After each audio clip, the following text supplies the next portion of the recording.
Good evening. With the Ghana Learning Channel's News in Capsule for Monday, September 13, 2021, I am Kingsley Bryan. Here's a look at some of the top stories we will be covering this evening. We'll tell you firstly that the government of Ghana commissioned their new extended runway.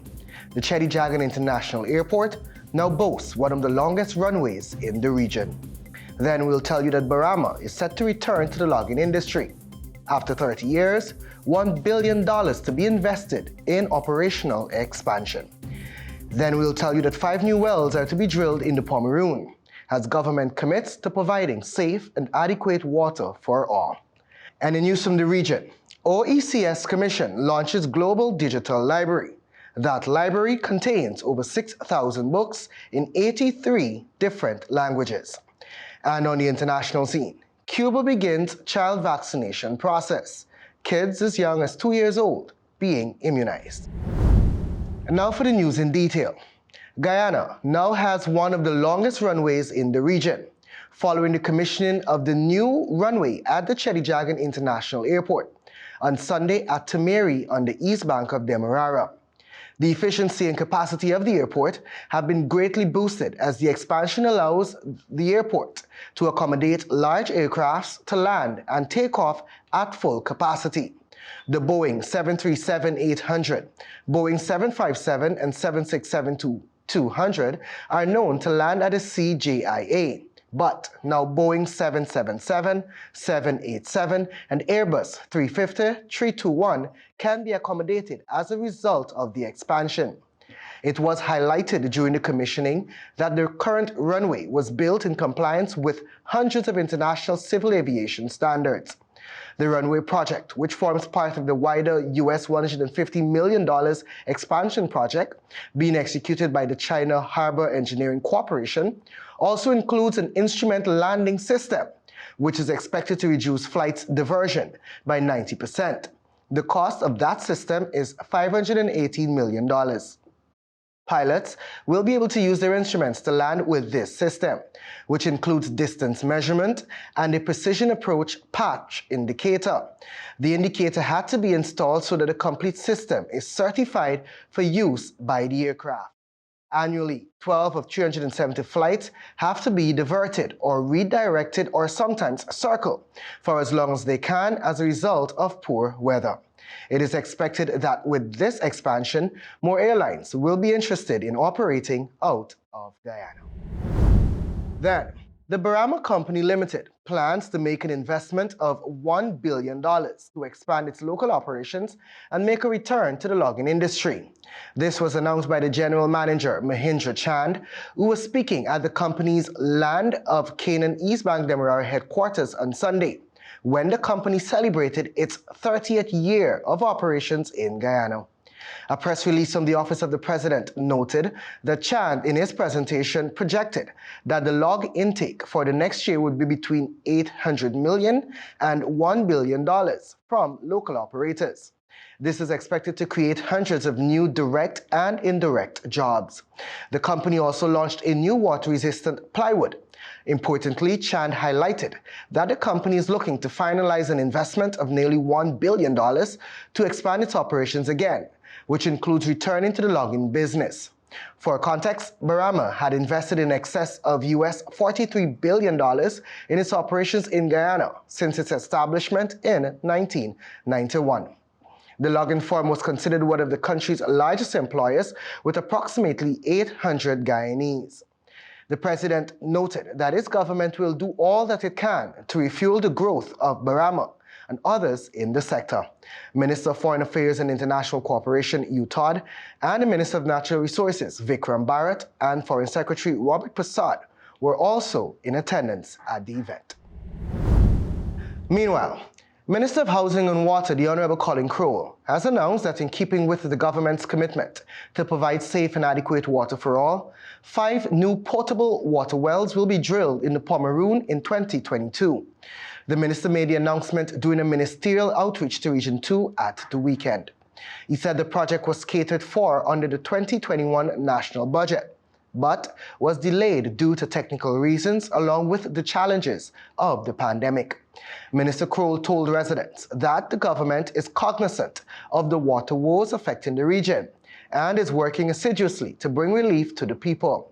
Some $1.7 billion was allocated for continuous works to improve water quality in the region. The housing minister assured that once the program is completed, the region will have access to 100% treated water.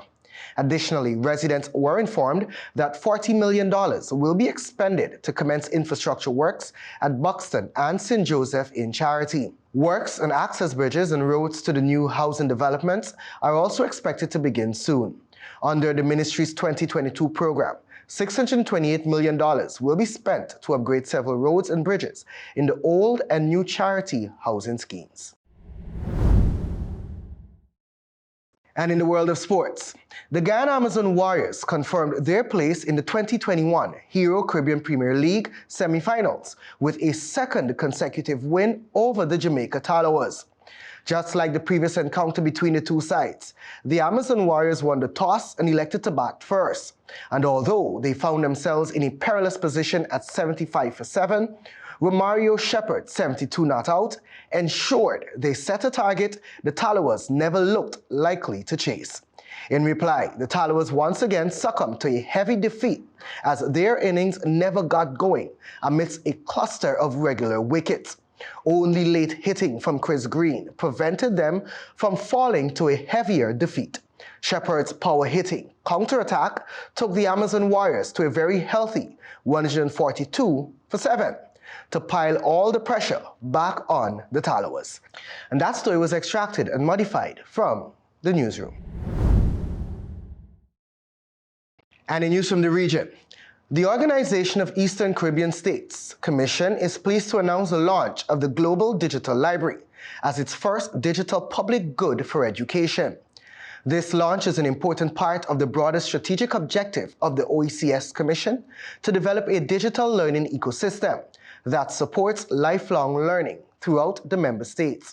The vision for this ecosystem is a digital platform and hub that houses resources for K-12 learning and manages teachers' capacity development, knowledge management, and professional training.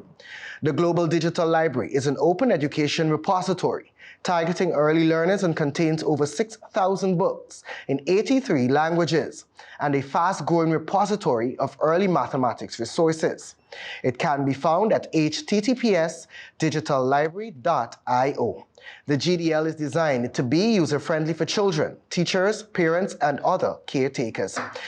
OECS Director General Dr. Didacus Jules at the 6th Council of Ministers of Education meeting in February this year stated, open quote, COVID-19 has taught us that pivoting to online learning has not led to an automatic widening of access and participation. Embracing open education will remove obstacles to digital education in costs, geography, time, and entry requirements by giving all learners the opportunity to access educational resources at a lower or nearly no cost and in a flexible way. Extremely important considerations in the context of the vulnerabilities faced by the OECS member states today. Content from the library and other OECS-led content development initiatives will be integrated into the OECS e-learning platform by the end of October this year. And that story was extracted and modified from Caribbean News Now. And on the international scene, the Cuban government has begun to vaccinate children as young as 2 years old for COVID-19. The island's state media reported in a bid to get kids back into classrooms. While other countries have said they will eventually vaccinate children, Cuba is believed to be the first to give COVID-19 vaccines to toddlers. In September, it declared that its homegrown vaccines were safe to give to young children. Throughout the pandemic, most in-person classes have been suspended on the island. Instead of going to school, children watch educational programming on television for hours each day. Home internet remains a rarity in the communist-run nation. Cuba is largely focused on developing its own vaccines, rather than depend on other countries for the medications. Local scientists say the Cuban-made vaccines are safe and effective. but so far have provided little data to outside observers. The government has said it will seek WHO approval for its vaccines. To date, according to the Cuban Health Ministry, over 4 million people have been fully vaccinated. The government has not said how many children have been vaccinated, but said a pediatric vaccination campaign began this week in the province of Cienfuegos, where the healthcare system has faced dire shortages with a steep increase in new cases and deaths.